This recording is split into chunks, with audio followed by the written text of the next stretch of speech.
So typically, to understand what our performance is at the end of the day, you need a combination of some market performance metrics, and you combine that with your operational metrics, right? And the linkage of those two actually gives you information and data on what your return on marketing investment or some of your return metrics are from a profitability standpoint. So I wanted to give you a specific example on brand awareness. And so one of the techniques that's used to measure brand awareness, and brand awareness is a pretty important measurement for most companies in terms of understanding like where they fit in a particular category, or are they even in the consideration set. So there's two ways of doing this, and one is the unaided awareness standpoint, and that's really you just ask the question, when you think of off-road vehicles, what vehicle do you think of? And so people would say, oh, okay, Polaris, Can-Am, Honda, whatever. And so that gives you an insight in terms of, are you even in there? Are you in the consideration set, right?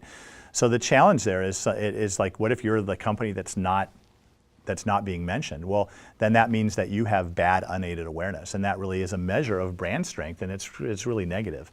The other way to do that is to give people the aided recognition, right? And so you give them the name of the company, and then that gives them maybe that connection in their brain that gives them like one more level of insight. And so it's just the two ways to do it, and it kind of depends on the category or what you're really trying to do with that research. But that brand awareness question is really key, and then especially for some of the things that we talk about in terms of positioning, in terms of what's included in the consideration set.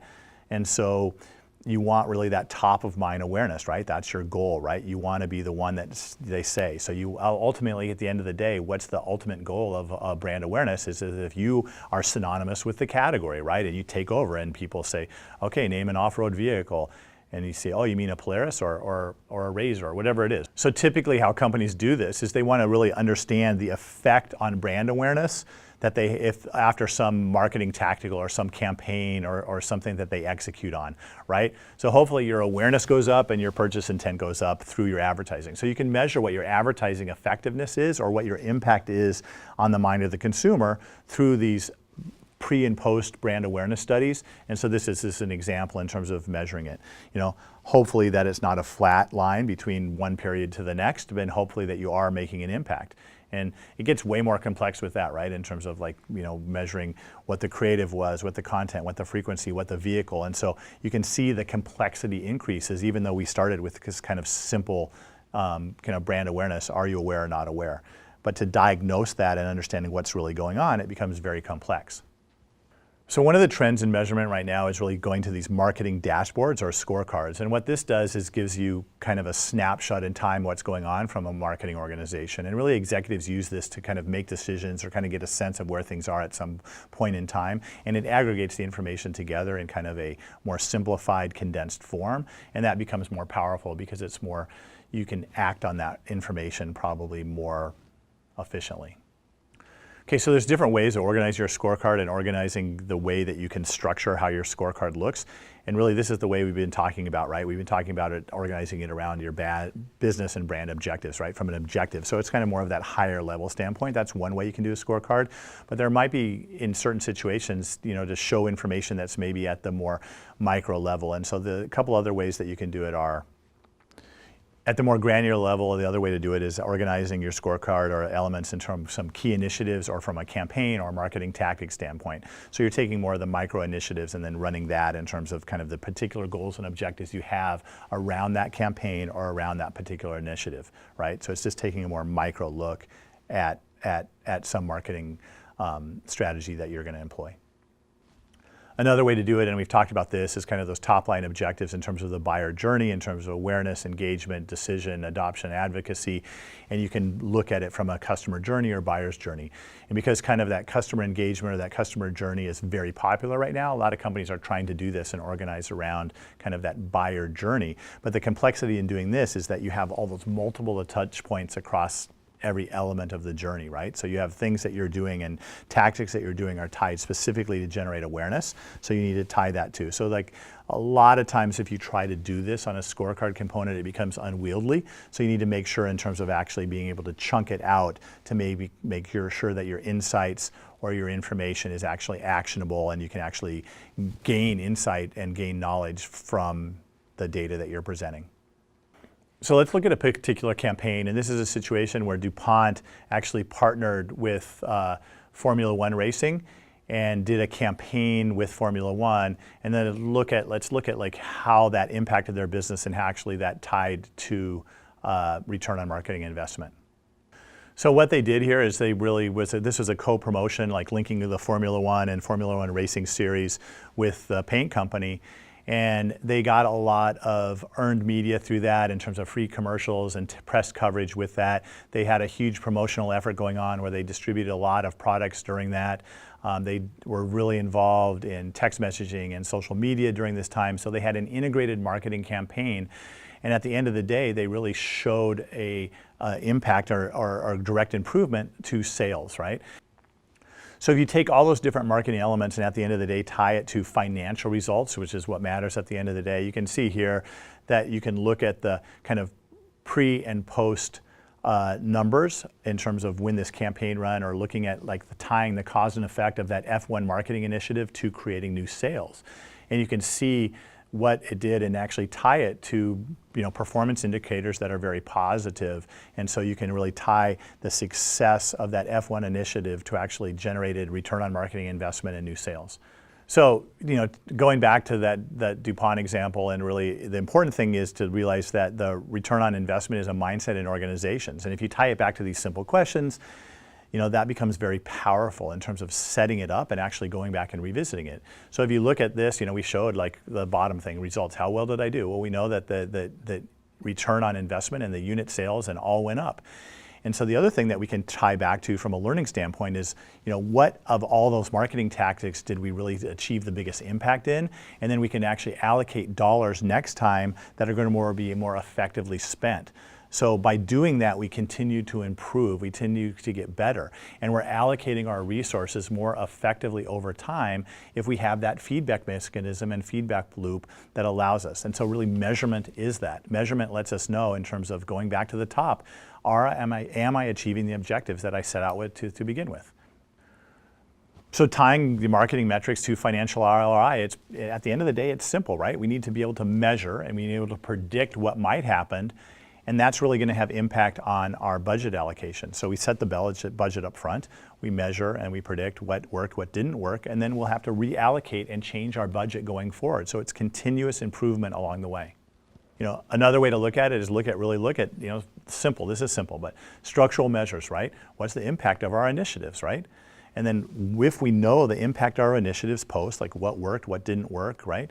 We're going to allocate our funds to actually what works. So we can still have money and we can still allocate money into test things, right? But if those test things work really well, then we want to maybe allocate more money into them. But at the end of the day, it comes back to show me the money, right? Tell me where I'm getting return on this investment. And this goes back, and if we do this correctly, this addresses all of those marketing challenges we talked about in the beginning, right? It gives us more credibility as an organization if kind of where the rubber hits the road, that we can show financial return and positive financial return, right? So that kind of limits all the negative things we talked about up front in terms of kind of bad perceptions on marketing if we can get this and show me the money. So this not only helps the company in general, but it also helps marketing, right? So if I can prove that my return is good, I'm going to get more money allocated to me from the corporation, right? And so that's always good. I'm going to have more money to spend, and really that's going to probably drive even better results as long as I'm spending the money effectively and I can prove what I'm doing is working. Okay, another one that sounds simple, but at the end of the day, kind of some of the simple frameworks are often the best. It's really my return on marketing investment really can be tied down to this kind of spend analysis, right? In terms of, answering these simple questions. Again, big fan of those, right? Should we be spending on this at all? Well, how do we figure that out? Well, we need to have some analysis of what results are we getting from that particular spend.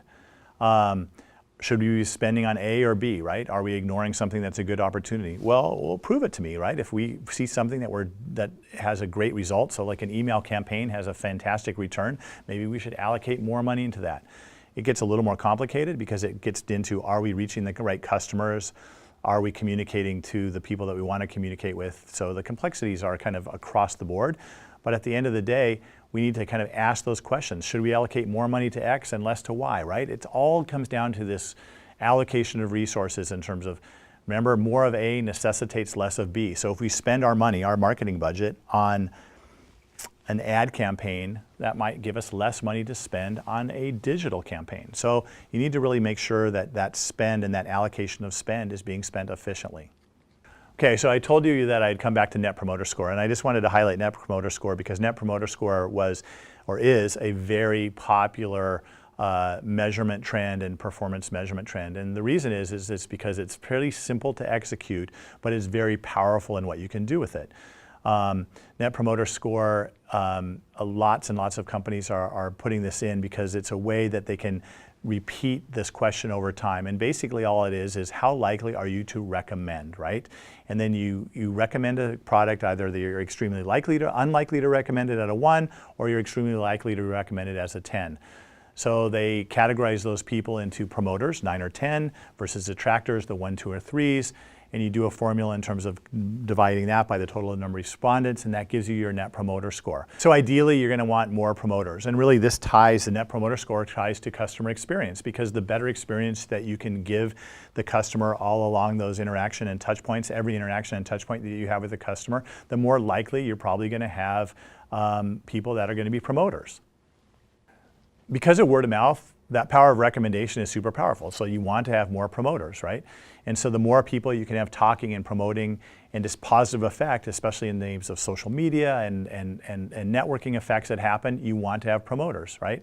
A negative or detractor can have way more power. So think about some of the issues that happen. So think about the guy that burned his lap with the computer battery that caught on fire and it went wild on social media, right? Like the amount of buzz and that happened, that was a detractor, right? But think about the promoter that happens where the people that, you get such positive press and positive spin, where people that go out and actively promote your product. Typically some of the negative examples come from the airline industry or the cell phone or the cable companies, right? In terms of their customer service, et cetera. There's some negative stigma associated with those companies from a customer service or customer experience standpoint. So typically their Net Promoter Score is lower. Or the airline, look at the power of the famous story of the United Breaks guitars, right? Where they broke the guitar of the musician and he wrote a song about it and it went wild and went viral and it created a lot of negativity, right?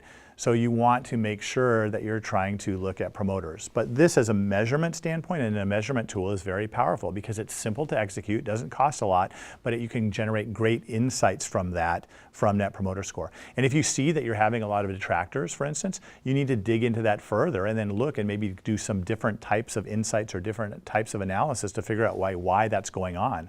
Same thing on promoters, like who are our promoters? Why are they promoters? How can we create more promoters? That's what we want to do in this. But I just wanted to show you this because this is a very popular metric and very simple to execute, but it has a lot of versatility.